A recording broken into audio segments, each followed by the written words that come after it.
Now let's start it with that, Barry. Welcome to Zen Mastery Podcast, and I would love if you could open us up with some melodies. Sure. So, let's just set an intention today of utilizing music as a vehicle to magnify mission purpose. And so, as I start to play the music, for those of you listening, and this might be new to you, focus your attention on your heart. And if it feels good to you, you can actually even place your hands on your heart and breathe in and out of it very gently, just with the music. And set an intention. Is there something that is holding you back, or something that you want to release that is maybe not allowing you to fully step into your power or your purpose? And use that focus on the heart to just work with releasing that, becoming lighter. And you might even receive some intuitive guidance during the process of things that you want to move into, or things that are on your front burner that that you're looking to kind of ground in and refocus your mission and your purpose on that. So nothing that you really have to do except sit back and enjoy it. I don't know exactly what I'm going to be playing, and that's what this is really about, is pushing creative boundaries and trusting that that there is always a collaboration going on when we're creating in the moment. So it might be a slight delay of when you hear the music and when I pause. So just give me a minute to kind of set it up, and we'll begin.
And just give yourself a big breath in through the heart, big breath out through the heart, just releasing any stresses that might have come into your day and just recentering in that heart space. That's where all the magic happens. Indeed, indeed. Oh my God. Thank you so much for that, and it was definitely needed. Ah, good.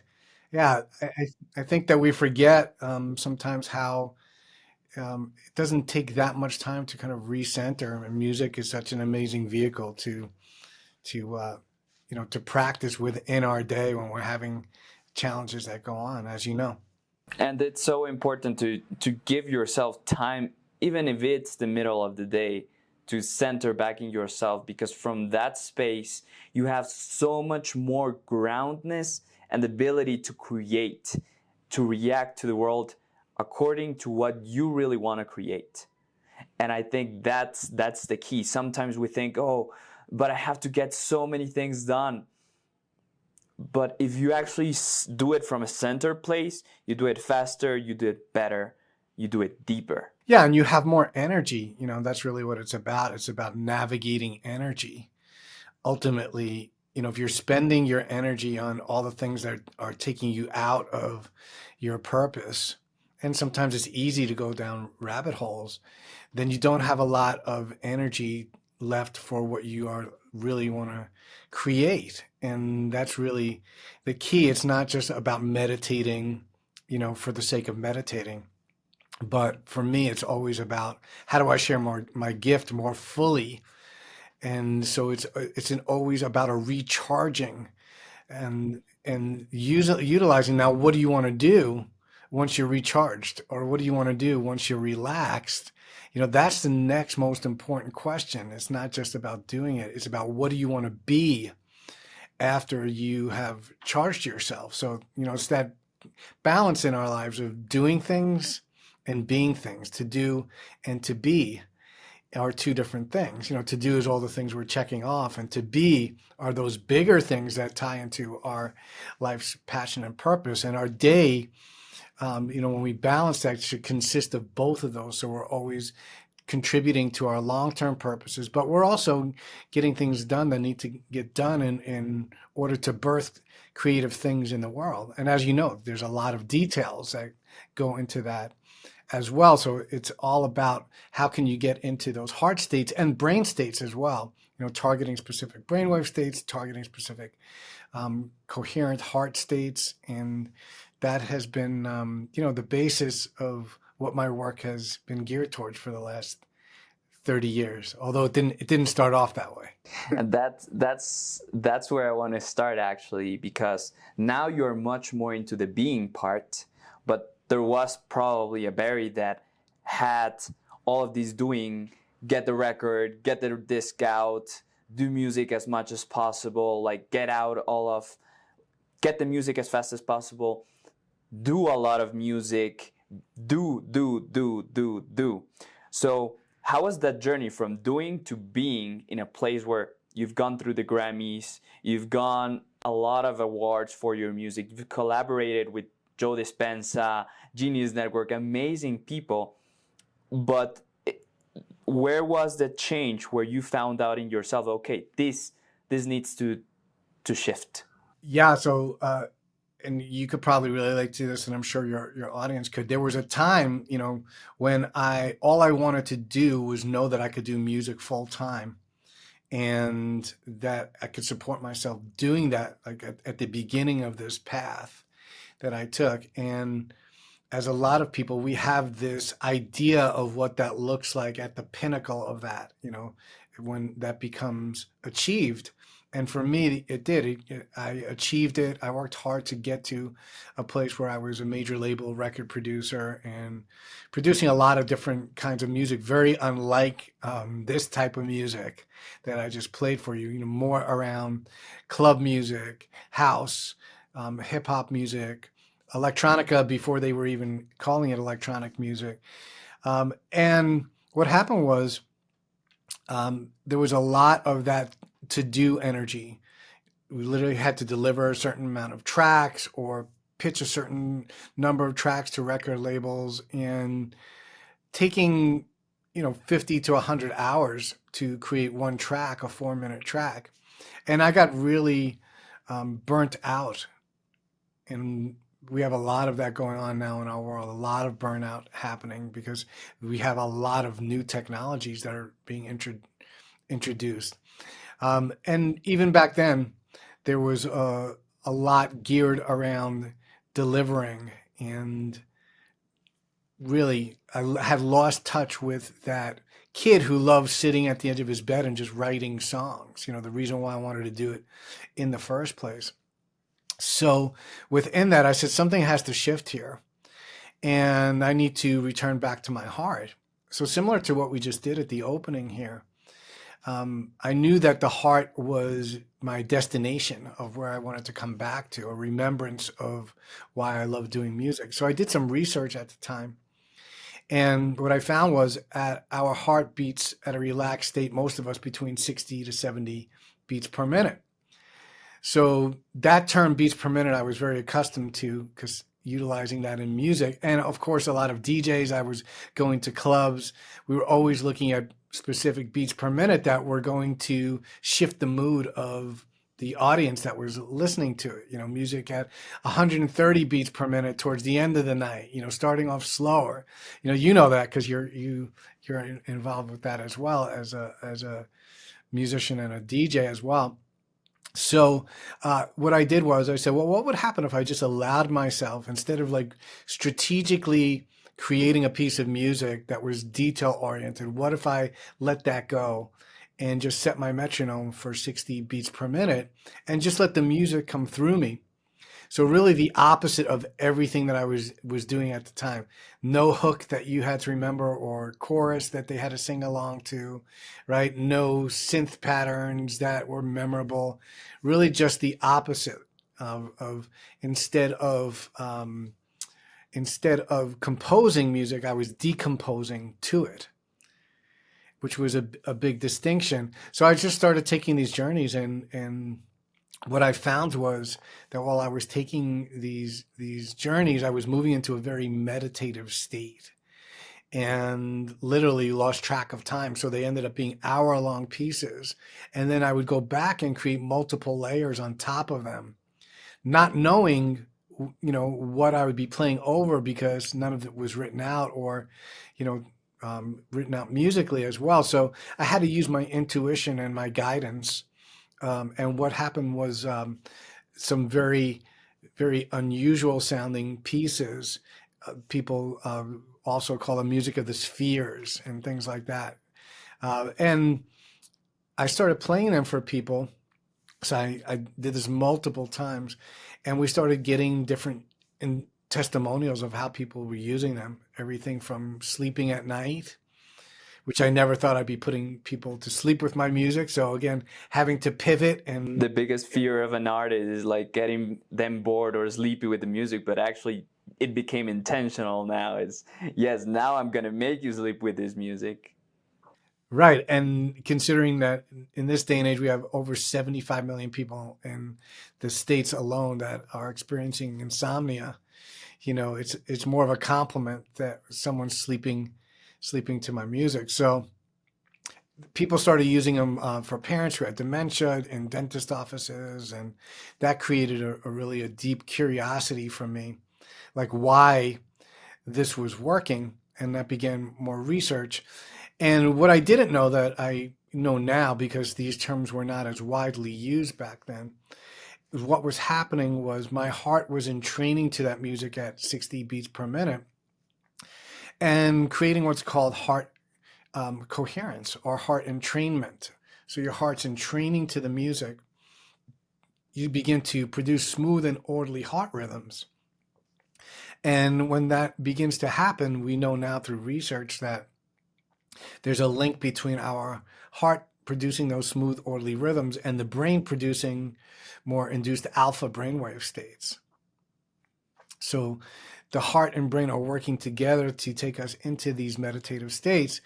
And of course, the important part of that is then creating intention around it. So again, like, why is that beneficial in terms of our path or our mission to bring it into more practical use?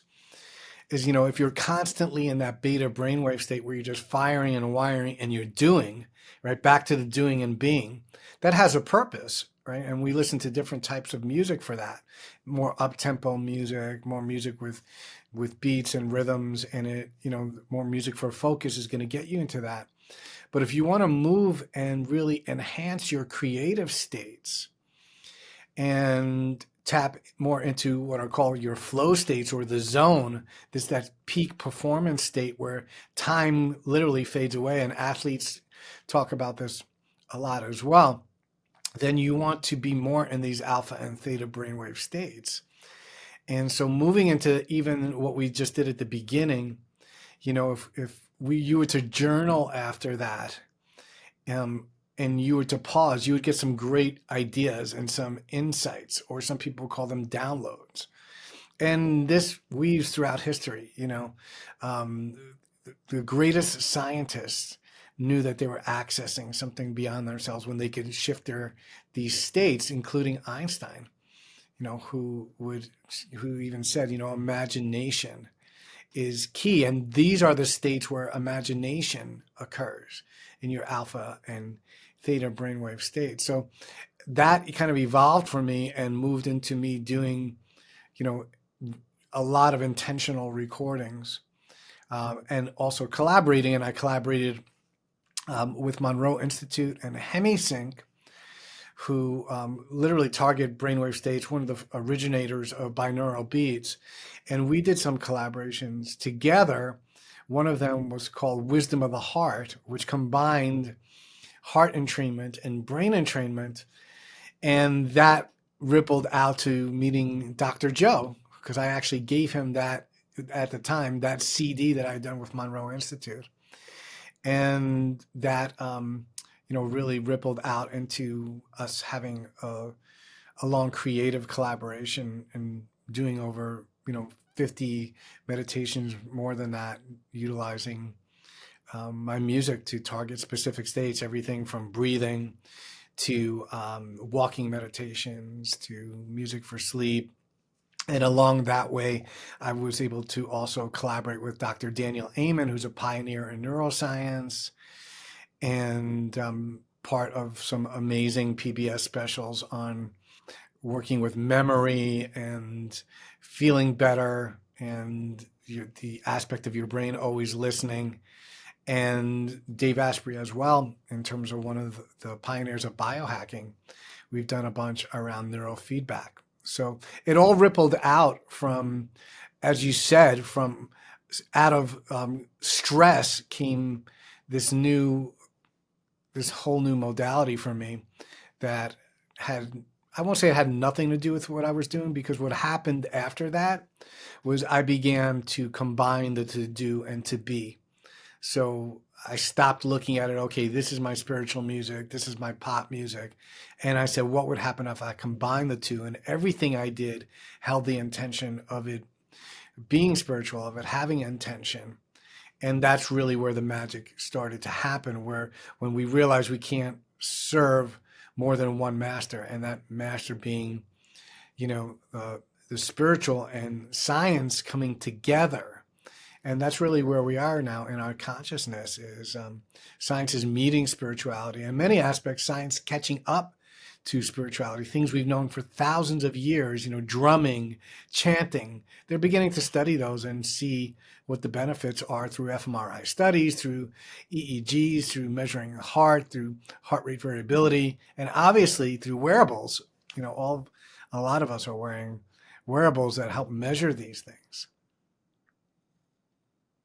I'm hearing from one side, the transition you had to do was to allow, and once you learn first the rules, you learn how to break them, because you had this whole sense of mastery and learning about this. And another thing that you said was the thing about creativity, right? It opens doors for your creativity, and I think all of the musicians, all of the artists, and all of us, people, regular people, or not that we consider, if we don't consider ourselves artists, we also have this idea of being creative ourselves. Right. But what is happening now, 2025, with the rise of AI, where AI now becomes this replacement of creativity, or do you think there's a middle way? How have you seen and experienced music creation after 30 years of doing music, but now shifting into this AI narrative? And it's now we have platforms as Suno, we have platforms that generate the music for you. So where does your creativity and your inner wisdom stay? Yeah, that's a great question. And I just did a talk in the United Nations that was geared towards that, and it was geared towards what I call EASY. So EASI, right, as an acronym, which stands for Emotional and Spiritual Intelligence. So AI wasn't really meant to replace us per se. Is my vision is the collaboration of that. And even if you type into AI, and you ask AI like, what if was music artificially intelligent music meant to replace traditional music, it will give you a really great breakdown of that, and it will tell you that the emotional aspects of music are another whole thing. And yeah, you can do a text to music output in Suno. For most people who have never done music, it's going to be amazing, right? And that's where we are. So many people are excited. Oh my God, I never thought I could create a song. But for people like me who've been doing this for a long time, like if I'm going into Suno to, to play around with it, I'm going to have a lot different approach to it than most people are. Like, I'm going to fine tune prompts. I'm going to be listening to it from the ears of someone who's been in the industry for 30 years. And I'm going to be looking for the best chorus. I'm going to be looking for the best this. And I haven't put out music yet with AI in it, just to clarify. So for me, which has always been as a record producer, is learning the tools and getting to be a master at them, and then being able to apply them, not just plugging something in because it's the latest fad or it's creating excitement, but to master and know what it can do and know what it can do. So I'm still in discovery stage with that, of what it can and can't do. But just to kind of backtrack a bit, music is a carrier of information. So when I was doing that piece, right, of music, there were dynamics in that piece that were random and unpredictable. So they weren't right on the beat, right? I was also going intuitively. They weren't exactly in the tempo. They were around 60 beats per minute. But I was playing around a lot with just feeling that. And also the intention of that we created beforehand was carried in that music. So can AI translate that intention? It could create the output. It could create the to-do part, right? But can it create the to-be part? And that is yet to be seen with that. There's the scene, right? And there's the unseen part of every type of creation.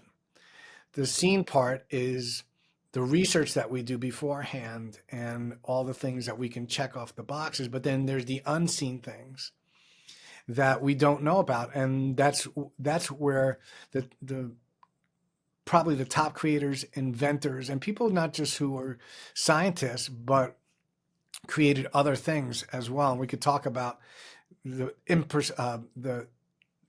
perceptions of creativity are not just reserved for musicians and artists. That's a misconception. But again, typically like Einstein or Tesla, right? They did a lot of research and studies, right? And formulas. That was all to do. And that was the seen part. But Einstein was known to pick up a violin. I don't know if you know this. He was also a violin player, and in his memoirs that were done, his children said they used to hear him from the other room after playing a violin or playing chords on the piano say, "I got it." Right? He would had this moment where he was tapping into something beyond himself that the music allowed the passageway of, that was part of the to be. And Tesla as well was said to have downloads that came right after all, besides and after all the research that was done. Mozart was said to have sit down and do a full symphony from start to finish, writing every part down at the same time. So, but these are people who, sure, they spend a lot of time creating their mastery. And then, as you said, you have to know the rules first, then you can break them. So the key is getting into your mastery and then letting that go. And so that's where the collaboration can occur. And where I think is going to be really productive is, well, AI basically is your research catalog of everything. It's studying all the music that's been out there, all the successes. But I feel that the most powerful collaborations are still going to be in the easy creation, emotional and spiritual intelligence combined with that artificial intelligence. Because even if I'm creating songs for someone in Suno, I've experimented with it, I'm having a one-on-one meeting with them, finding out what's most important to them to go into this song first, right? What are their challenges, things they want to conquest or conquer, and where are they going in a direction? Then I'll write the lyrics. And that emotional and spiritual intelligence that went on to this one-on-one type scenario is now embedded within the music. AI didn't do that. AI couldn't meet with that person and pick their brain, find out what was important to them.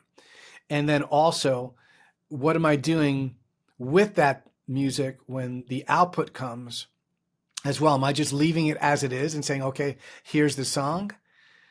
No, I want to go in and I want to collaborate and put layers over that. I want to put my signature in that music, things that I'm inspired by, and everything that I've learned through my life in terms of tones and layering on top of that. And that, what I found that's created some interesting collaborations. I don't know what I'm going to do with them yet. And ultimately, for me, if I decide to put them out or not put them out, it has to be a very high caliber, and it doesn't have to just be good. And this is the big distinction for me. Like, everyone's like, "Oh my God, this is amazing. It's so good." But is it moving? Is it transformational to the person listening? And that for me is key. Something being good is not enough. It has to have an emotional impact. It has to have a transformational aspect to it, and it has to be moving. And that's what healing is about. It's about being able to release energy that no longer serves you, trauma, grief, or connect you to happiness, whatever that is. It has to have a moving effect for me for it to be healing. So that's a really long answer to your question on like, where is this going, like with AI? But here's the thing: no one knows exactly where it's going yet. And I will tell you this, in my experience, this is the fun and interesting part, is that 25 years ago, I don't know exactly when it was, but when drum machines were coming out, and that was like the newest technology, there was this fear, like, oh my God, drum machines are going to replace drummers. Did that happen? No, it did not happen. Did you see collaborations where people were using both in a song, like drum beats and drummers? Yeah, absolutely. The hybrid was very interesting. Also, then after that, we saw, synthesizers that were affordable to musicians. Oh my God, did you hear those string sounds? Those are going to replace orchestras. They're going to put orchestras out of jobs. Did that happen? No, it didn't happen. right? Then DAWs came out, digital audio workstations. Oh my God, that's going to take away, recording studios. It's going to eliminate people recording music. Computers are just going to do everything. Did that happen? No, that did not happen. And now we have like GarageBand coming in every computer. And again, there are still live musicians. There are still bands that don't use any of that. They're still, doing completely pure organic sets without any of that. And there are a lot of people that are using combinations of that as well and hybrids of that.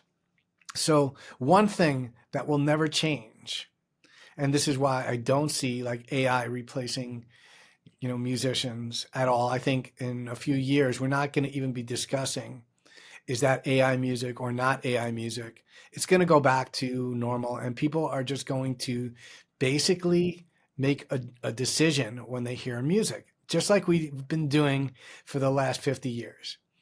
Music will always be subjective, regardless of who creates it. Humans, AI, a combination. You're going to listen to a piece of music and go, I really like that. Your buddy's going to say, Angel, Astro, you know what? I don't like that piece at all. Music will always be subjective. You will never have a blanket opinion of everyone liking a piece of music and everyone who doesn't like a piece of music. So it's still going to be based on the listener. And where do you think that comes from? Because if we go back into, yes, there are certain things that heal, but I understand that my brother, who's a techno freak, would not be amused or not feel good based on his criteria if he is put in a meditation song, but if he's in the big techno, he's like in the zone or like dropping in. So what creates this distinction in humans? Have you gotten into that? Yeah, absolutely. I mean, and it's multiple things. Research shows that music creates autobiographical memories. So when you hear a piece of music that you love, it not only triggers dopamine and you producing a reward in your physical body and the neurotransmitter dopamine, which when that's released, we experience a sense of pleasure and reward. So at very early ages, we hear pieces of music that defined moments in our life that become pleasurable for us. So your brother might have heard that first techno piece and found his first love during that, or danced to it and not cared about anything. Whatever his moment is, there's an autobiographical memory that's attached to that becomes pleasurable for him. And again, research shows that preferred music, so music that we prefer, is music that can also be beneficial to us. So while music or meditation might be defined differently for different people, and so is healing. So your brother dancing nonstop in a techno rave and you said moving into trance, might be very meditative to him. And although the music might be more up tempo, most people thinking it would get you to beta brainwave states because it's so fast, he might be moving into a trance-induced state that actually might be moving him into alpha and a very meditative state while he's encompassing that experience where he's losing track of time. All the descriptions that I described that are responsible for moving to the zone. So healing is not only defined based on relaxation. Healing is based on the individual, and that's really an important message in this day and age where people are really looking more, as this becomes more of a conversation in public, people are looking more for musical or vibrational panaceas, things that are going to cure them, right? Like this frequency is going to cure that. This frequency is going to do that. And of course, there are frequencies that are beneficial to specific things, like we just discussed brainwave frequencies and different things. So I'm not saying that that's not applicable or people aren't having positive experiences with it, but ultimately, you can become your own sound healer and decide for yourself what resonates with you. And that's the important part. If we just start prescribing specific frequencies for specific things. How are we different than pharmaceutical companies outside of it not being harmful for our body? But it's not going to be across the board for everyone because, as you said, your brother experiences how he enjoys music much differently than you. So why would you prescribe the same thing, right, to him? The key is learning to see how music feels in your body. So it's not just something that's happening to you, it's something that's happening in you. So think about what we did at the beginning in relation to that, where we were invited to tap into the energy of our heart. And you can do that even without music. And that's what I call your inner symphony. So connecting to your heartbeat and just your breath, feeling your heartbeat when you wake up in the morning and breathing into your heart, feeling grateful that you have this heartbeat regardless of what's going on in your life, feeling your breath orchestrating your day. And literally your heart is the conductor of that tempo that's going on in your body. So when that heart is slowing down and moving into those smooth, orderly rhythms, even from just placing your hands on your heart and going inward, a host of beneficial things are going on in your physical body. It's like that conductor that's like conducting the different parts of the orchestra. You have different parts in your physical body, your lymphatic system, your endocrine system, your respiratory system.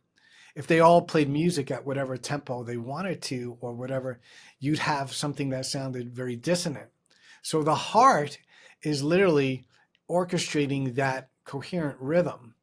And that is where, imagine if you can tap into the awareness that music is happening in my body on a daily basis, and you can hear your own heartbeat and your own breath. Wouldn't you listen to music in a whole new way? And when someone played a recommended piece of music to you that's going to do this, or I'm sure it's going to do this for you. If you went inward, close your eyes and said, well, let me just connect to my heart and my breath while I listen to this piece of music and ask myself, does this feel really expansive to me? Or does it feel contracted? Then you can decide for yourself, because just like nutrition, the same nutrition's not going to work for everybody. The same music's not going to work for everyone. And foods that you love and are healthy for you might create inflammation for someone else. So I feel that's where this is going with it. And great point. My brother loves this. He's not going to think this is meditative, but again, for him it might be. For you it's not, and you all both have different music that's healing for you, although he might not define it as healing. But if you ask him to describe his experience of what's your brother's name? Andy. Say, Andy, so I'm curious, what happens to you when you're listening to this techno music and you're going into, your own, are you going into trance with it? Ask him questions. I bet what he describes sound very similar to what others would describe as a healing experience. Mic drop there. And yes, it's not a one size fits all. I love the argument you said about AI also not just becoming music. It's not AI music, it's just music, and everyone's going to have their own taste. And I want to make a distinction. There's something that you talked about, which was taste, but there's something which is mastery and criteria, and this is something else that AI won't be able to achieve. The criteria, what does it take for you to achieve mastery in whatever craft? You've definitely achieved mastery in music and in many other areas of life, also even in marriage, having a long marriage. How do you cultivate that? Yeah, I think repetition is part of it, and knowing something so well that you don't have to think about it anymore. I think is a key thing for me, where you can become so skilled at it that it becomes second nature. And that then you can go on autopilot, and that's where the magic happens, right? Where you've taken all the things that you need to do to become expert, in whatever you do. And now you can just autopilot. So if you think of like a jazz musician, and I'll give you two examples: a jazz musician and a rapper, okay, which are quite different in terms of genre. So the skills needed to become that jazz musician are you're going to have a knowledge of chords and modes and music theory, behind that. Although some people learn by ear, but they still have to have an understanding of chords, melody, and an expertise in how they move through their instrument, a knowledge of their instrument, in terms of what they're playing, a second nature of that as well. And then, so they can play a piece of music, but then when they're asked to improvise, they don't have to think about any of that, right? They know what key it's in, or they found a common key and they're flying off that. The musicians are improvising off each other because they've all gotten to that mastery in their instrument. And again, research shows that when people are improvising, they're lighting up the areas of their brain that are associated with increased focus, attention, and cognition. So that's where we see the most benefit, is in improvisation, not in the necessary the to do part, but the to be part. And the same thing, they did a study of rappers to see the same thing. They did fMRI studies. What they showed were rappers who were rehearsing a set lyrics that were written down on paper did not show any benefit in terms of those places I just told you. But the rappers who freestyled, right, were the ones who were able to show those same areas of the brain lighting up as the jazz musicians were. So people that say, oh, rap, it doesn't take any talent. But again, they have to have a mastery. Like if you listen to guys freestyle, they have to have a mastery of ideas, of not being afraid, right, to write things down, but also they have to have a knowledge of language and rhythm and rhymes in order to access that. There's this guy called Harry Mack. He goes on Omegle or on TikTok, and he always asks people, hey, give me just 3 words. And they tell him the most difficult words, and he starts rapping with all of it. We're gonna drop a clip of that, and it's so engaging because it is a conversation. It's something that doesn't happen just by you writing down your own idea and your own lyrics, but and the best thing for me also, besides all this scientific improvements, is that it is a conversation. And it's also something that grows your relationship with someone else. Right. And that's what also happens when we are doing collaborations. So for example, what we just did recently, you were able to create my first sound signature, which was amazing. And we had that first conversation, initial idea, initial intention. Then we went into the composition, and we ended up with a lot of variations. So where do you see the benefit of doing things solo versus doing things in collaboration? What do you like most? Because there's also an inner collaboration, but... Right, that's what I was going to say. That's a great point. But yeah, and it's not just internal. I mean, for me, it's always an external, internal, and external. And again, this is the combination of the seen and the unseen, right? Where you're collaborating, and this is a big distinction as well that is important. For me, what changed, and I didn't talk about it in the process initially, and what I realized afterwards, when I was having these pieces of music that were like at 60 beats per minute, and I was just allowing them to come through. What I realized was that it wasn't just me creating. I was collaborating with something beyond myself. And at times I would look at my hands and I didn't know where the melodies were coming from. I would hear them in my head beforehand. And it was almost like I was translating the melody back into music. And that's the same process that I did at the beginning of the session. Was I didn't know exactly what I'd be playing. I'm kind of hearing it like one step ahead. So my belief is that we're collaborating with something beyond ourselves as well. There's a field of energy, intelligence that we have access to, a limited field of all potentials. And if you think about that, that potential are all the things that AI does not necessarily do. This unlimited field where all creations have already happened, and at the same time, you're connecting you with everything that is going to happen as well. So there's no past, present, and future in this field that we're connecting to. So it sounds very esoteric, but it's been my experience that not only are we collaborating with that field, but if you invite that into your creations. Have you heard the story of Michael Jackson and Prince? No, share it. There's this time where Michael Jackson calls the agent at 3 in the morning. And he says, "Hey, I need to record this song now." "But bro, it's 3 in the morning. What's happening?" "The thing is, if I don't record it now, Prince is gonna get it." So they were both tapping into that collective intelligence, that all-knowing, and they had to race to make sure that he got the right song.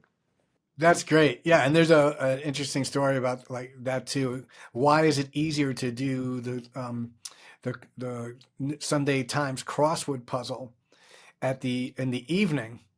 And they say because people have already done it so much that the answers are more attainable, right? Because everyone has already done them. The answers are already out there. So yeah, and I love that. Have you ever had an idea, right? And you say, if I don't move on this idea, it's right. It's someone else is going to get that. So that's been my experience where you can call it whatever you want, the universe, God, Christ consciousness, whatever it is that you're tapping into. There's something beyond us that we're collaborating with. And again, that's the sweet spot for people who are out there who are creating.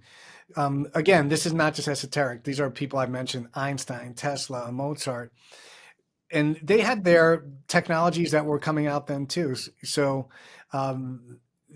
the technology, don't be scared of the technology, embrace it.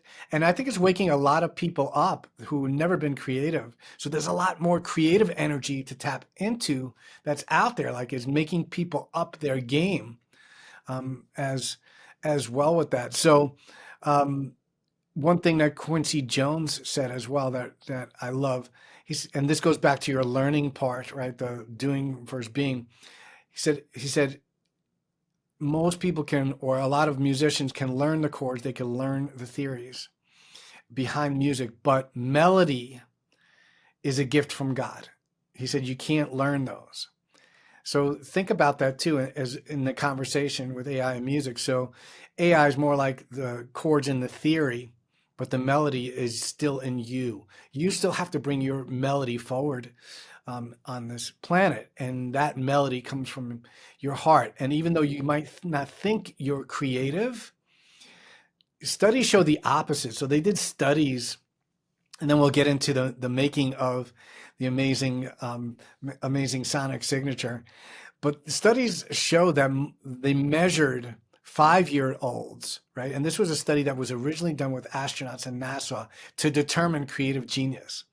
So they studied children and took them through several years. They started them at 5, they went to 10, 15, and then as adults. When they gave them the test that they gave to astronauts to determine creative genius, they found that 98% of children at the age of 5 were deemed to be creative geniuses with the criteria.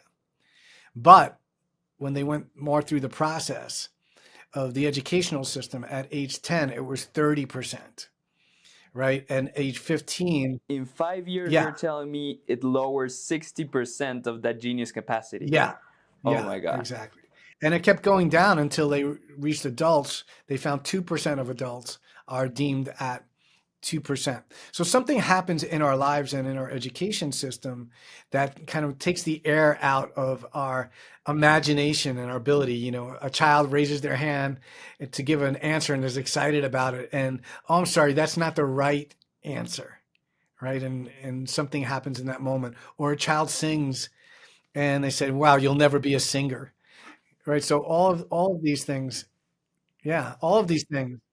I remember that my song that I just released last year, it came as a healing process for me because I was singing when I was little in a school in a school reunion, and there was one girl specifically that said, "Oh, you sing so ugly," and that hit a chord in me so bad that it had to take almost 15 years for me to try something out. I had the same exact experience. Yeah. I mean, no, as a kid, I was, my friends, I was always writing songs. They say you write you write great songs and you're going to be a great producer, but don't sing them. Yeah, and I literally 40, I think it was no 30 years after that, I came out with a song on a compilation album. I said, well, I'll put my song last. Right? It was called Angel of New Orleans, and people who didn't even know it was me loved the song. So it's amazing, right? We have 99% of light around us, and that 1% that triggers something can throw us back years. And I'm sure a lot of your listeners can relate to that as well. And that's why now, like in my creative process, I don't share things like with everybody right away because they can literally put pinholes in the creative process and deflate it. I wait till I'm really happy with a piece most of the time until I play it for people. So I know that at least I have achieved my own healing process through it. And then if it ripples out to help other people, great. So I think that's where you and I kind of started within this collaboration for people who might not know is we found something really mutual that I respected your gifts in you, you respected my gifts in me, and we collaborated. You assisted me with your company and magnifying my mission and editing a new course that came out. And again, a lot of emotional and spiritual intelligence with what you did and your team and making sure that it reflected what I was looking to achieve with it. And then the sonic signature that we created for you and your animated logo. So for people who don't even know like what a sonic signature is and the importance of it, because you've seen a lot of them. What is a sonic signature? Like the Yeah, 30-second description of what it is. yeah. I mean, if most of us have watched Netflix, right? And we've seen that big N come on with the things that spread out and has a specific sound with it. And as soon as it flashes on, you get excited. Oh, cool. I'm going to be watching Netflix, right? It creates excitement. Yeah. And many other companies as well have used similar things, sounds that actually brand them. Apple, when your phone starts up or your computer starts up, like all these sounds literally that we take for granted, but companies spend thousands of hours in A/Bing them in groups to see what effects they have in people. That's like my world. Because even something that is a 6-second piece or an 8-second piece, which is exactly what that is and exactly what yours was, like how do we create something powerful in a 6-second piece that's going to actually symbolize what the company stands for? And that's what I wanted to achieve with yours. And I wanted to make sure that you were having a piece because what you do and what your company stands for, assist coaches with magnifying their mission through the vehicle of video content, reels, everything that you're seeing. This is what Martin's company does. And so it's really important that then when they're watching a video from him, when that video ends and they see that logo, it connects them to his intention and his missions. So yeah, you can tell them a little bit more about the process, how we met online to discuss all these things. You had an intake form, all of this. It's way more expansive than one thinks it is because it can be the easy route again, but the easy route without the I, but the I of just putting it too soon and say, I want this cool track for me.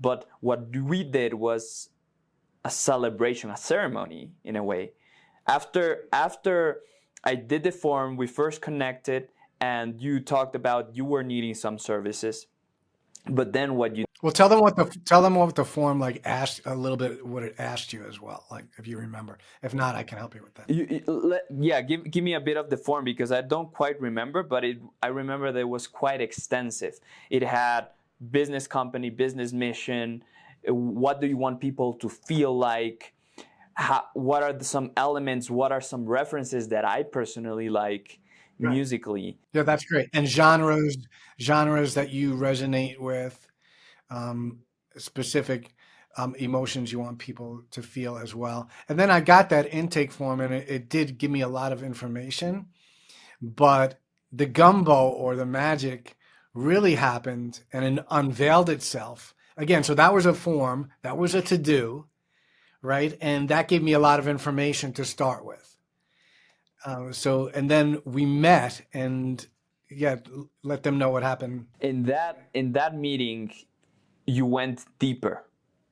You pulled out from me different ideas and different suggestions, and if we're okay with it, we can actually like put it in the link so people can have those two sections of.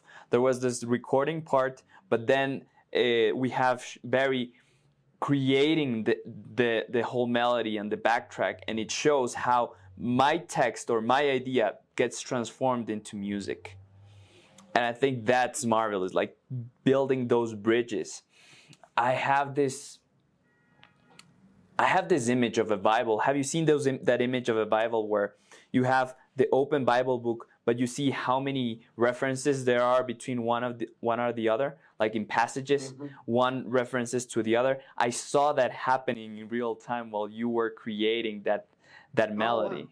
Yeah, I felt it, and that's something that can only happen when you're being serviced by a creator. I think that's something unique that not many people give themselves the opportunity to. So whenever you ask or whenever you contact an artist, that is the true experience. It's the experience of you being seen in a way that you've never been seen before. And that's super powerful. Yeah, and that's amazing. Very well put. I didn't know that you had that experience with it. We've never discussed that before. And I think when you're creating and collaborating with people, you are creating a healing space for people to step into. You're creating a safety where they feel safe to explore and go another level deeper. And that's something that we're always going to provide as humans, is that emotional and spiritual intelligence that comes with that.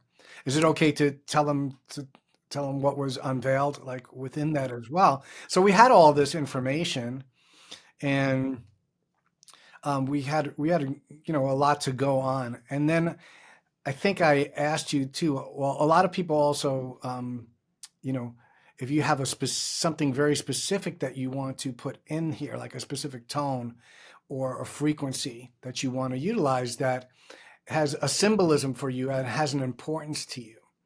So this is when we thought we were kind of done. And this is where that to be kind of takes over, because we set this space, we trusted each other already. And what Astro told me was that 888, the frequency of 888 was important to him. So tell them why that was important to you. So the number 8 and the number 28, if you see my Instagram username, it's 28, which is something that I've learned from numerology. And it's the abundance frequency. The 888 frequency is the abundance frequency. And I'm all about the abundance. I'm all about being intentional, even with the codes and with the numbers and with the way that I operate in the world. Because we are co-creators, right? We're co-creating this melody, but I'm looking to co-create everything in my reality, from how I dress, for where I live. And the more detailed I become, the better that my experience is. And I've really resonated with that 888. And then something else magical happened, because you were building this out, and then it came to be that all the beats matched that 8/8 beats per minute. How exactly was that? Yeah, I mean, so Astro gave me the visual image of it, and I'm literally scoring this, 6-second logo like a film. So you want to make sure you have points where they're hitting like on certain aspects of the visual.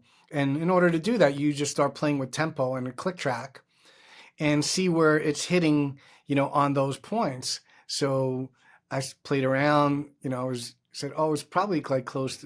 I was just tapping first. I said, oh, it looks like it's kind of close, like in the 80s. So I played around. I went back and forth. I went to 86, 87. I went to 88. I went to 89. So I was somewhere like in between 80, 89. I kept playing with it. And I realized it was 88. And I was like, oh my God, it's at 88. But I wanted to make sure, like I didn't want to, because I knew that the eights were part of this, but I didn't want to push it, like be, to make it fit in. So I really started composing with it. And I said, no, it's at 88 is like, it's tempo. And also to backtrack a bit too, I had a lot of experience with those specific frequencies, and they had a deep meaning for me as well. So 888 fits into tuning your keyboard to A444, which I had done on two albums prior to that. One was called The Heart Codes, which uses all triple number frequencies. Another album I did called Shine, and I even had a song called Love 444 that was on that. So when you double that frequency and you're going an octave up from 444, it's 888. It fits perfectly in alignment with tuning to 444. And then we talked about some of the other triple number frequencies as well. The 111 being used to ground in because those are lower frequencies, and the 222 frequencies as planting seeds within the piece as well. So all of those frequencies were used in it, and again, not because someone subscribed them, because they had value and definition to Astro for this specific purpose. So then were used. He was going to connect with them. His people were going to connect with it as well. So I actually had tuning forks that were made up when I created these albums that were exactly at those specific frequencies. So I wasn't generating them like through tone generators. I was using actual tuning forks so that the intention is different when you, again, export a sine wave than to a human hitting that fork with the intention of it providing benefit within the musical piece. So these are like all the little details that went into the piece, and then literally orchestrating it based on the genres and music that was important to him. And then I created, I think, 8 different versions, right? There were eight different versions just to give him some choices of different combinations of all the pieces that went into this. But again, it was like literally a film score for a 6-second logo, which was amazing. No, it was so good. And I also remember that we ended up having that last collaboration, but now with my team, because also my team it's responsible of bringing the light to the world of the coaches. So I put them, and I put different options that I felt it was good for, like resonated the most. And we ended in that collaboration. So we ended up with the one that has some certain drums, but it has the droplet. And Yeah. It's all this transition of us meeting, connecting, allowing ourselves to build this friendship, but also allowing other people to be co-creators of this now reality that's happening. Right. And it takes a lot, right, to from the start of that to the finish of it, of actually what was created from it. And that's just the beginning of it, because it ripples out into the world, all that detail and that care and that love that went into nurturing both of our projects. So I now will be releasing a course called Acoustaceuticals that's about music as medicine.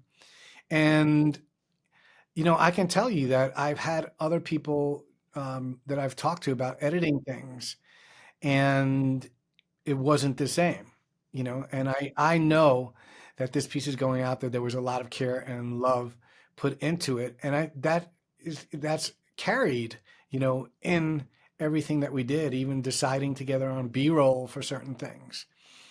And I think fine tuning that, going back and forth, having patience, because I'm sure, like on your end and on my end too, like what we originally talked about um, was more, right, on both of our ends, right, than we thought what we would be doing. So, and sometimes that happens, and you just have to ride with it and say, hey, this is an important project. And that's how I felt as well.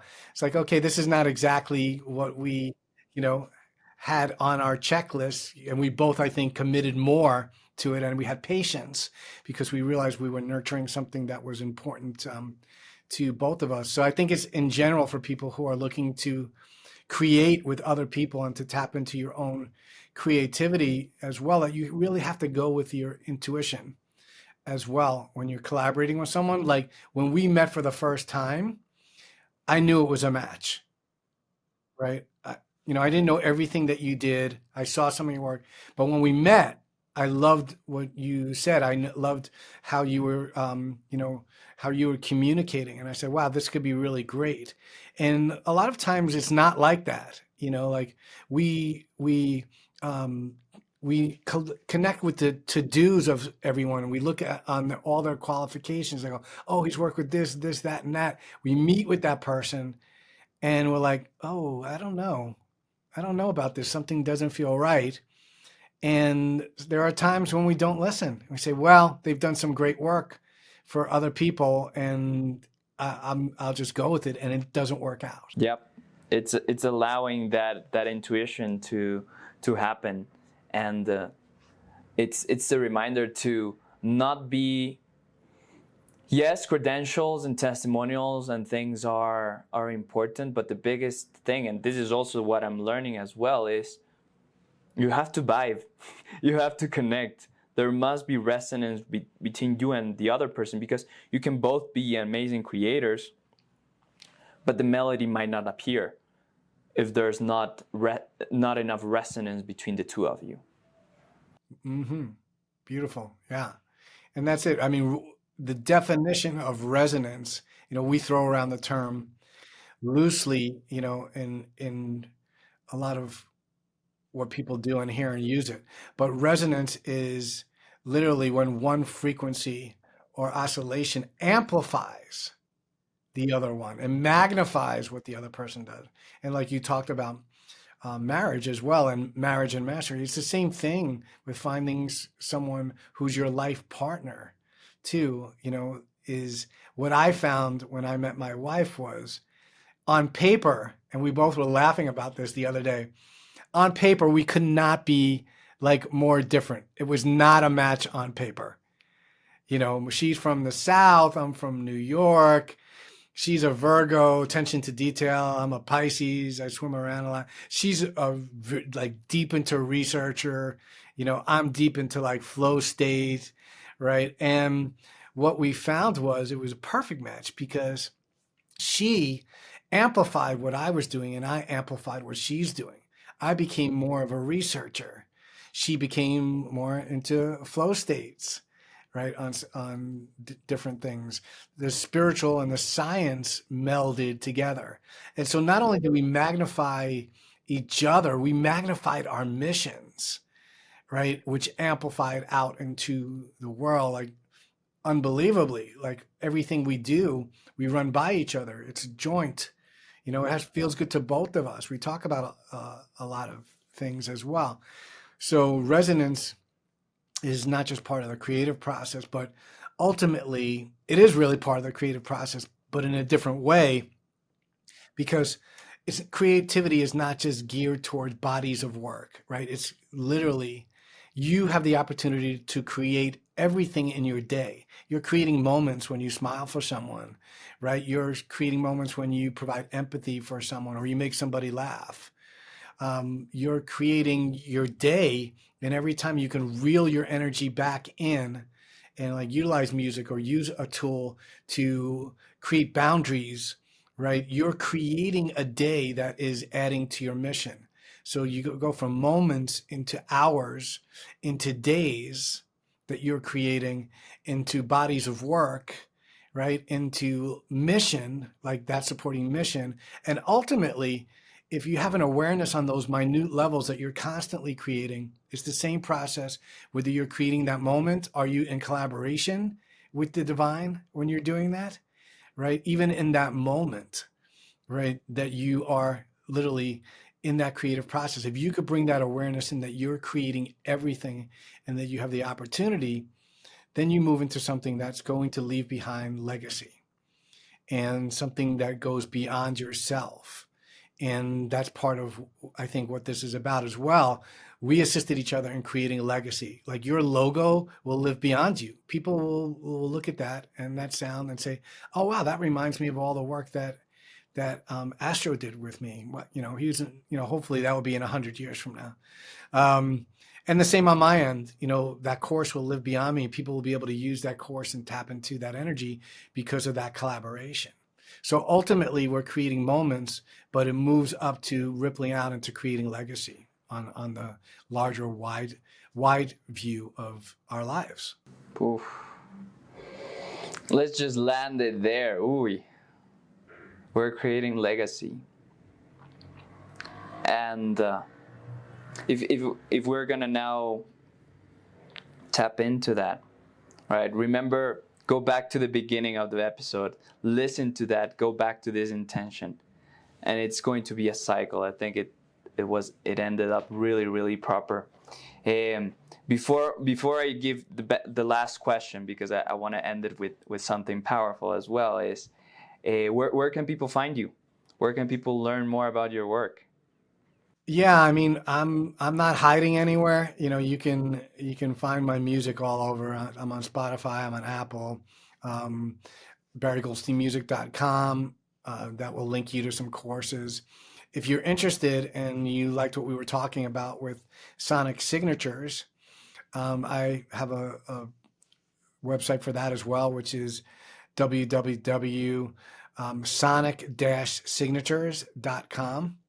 And that will tap you more into the process. And within that, there are questionnaires and consults that are free initially to set up and to dive deeper into that if you're curious. Yeah, love it. And now, based on all of the body of work that you've created, you've created probably thousands of songs, thousands of compositions. What makes you create? You individually. Yeah, I mean, for me, what makes me create is the love of creating something from nothing.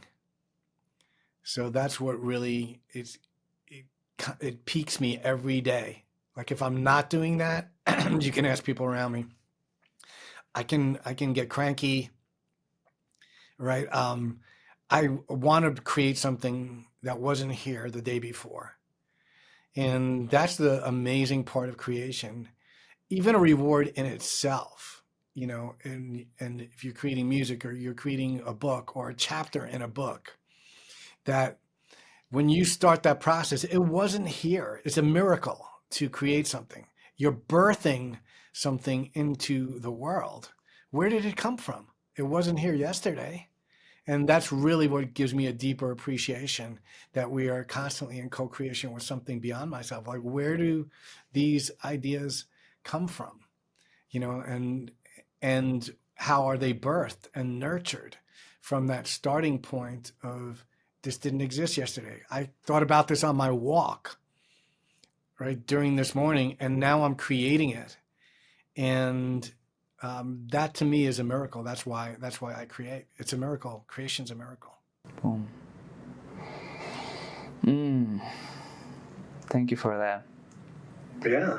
Hope everyone that watches this is inspired to create and Yes. loses that fear that you're not so uncalled creative.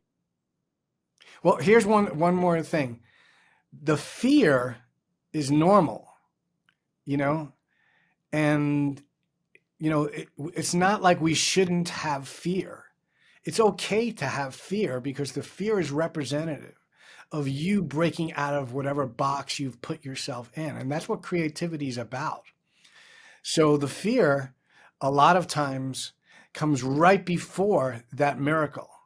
And whatever story you're telling yourself of why you can't do something, right? And that fear that comes up, most people will tell you that before they've gotten a great idea, they've had 50 that, that did not succeed, right? And they had that same fear that went into all of them as the one that was successful. So just incorporate that as part of the process, and that it's okay to have fear. You're probably on the verge of breaking through into something really big, and fear can be a positive. Like, you don't want to thrive on that fear. You want to move forward. You don't want it to be incapacitating you or creating, immobility with it, but you can use it as well.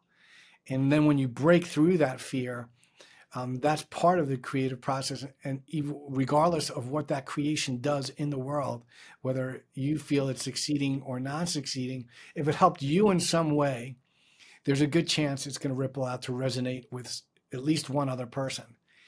And if you can help one other person, then, you can help a million others. There's no difference. It's going to find its resonance, and it's going to find its audience. Fantastic. Thank you so much for this call. It needs a part two. We'll definitely have that in the books, and to more creation together. Love it. Let's do it. All right.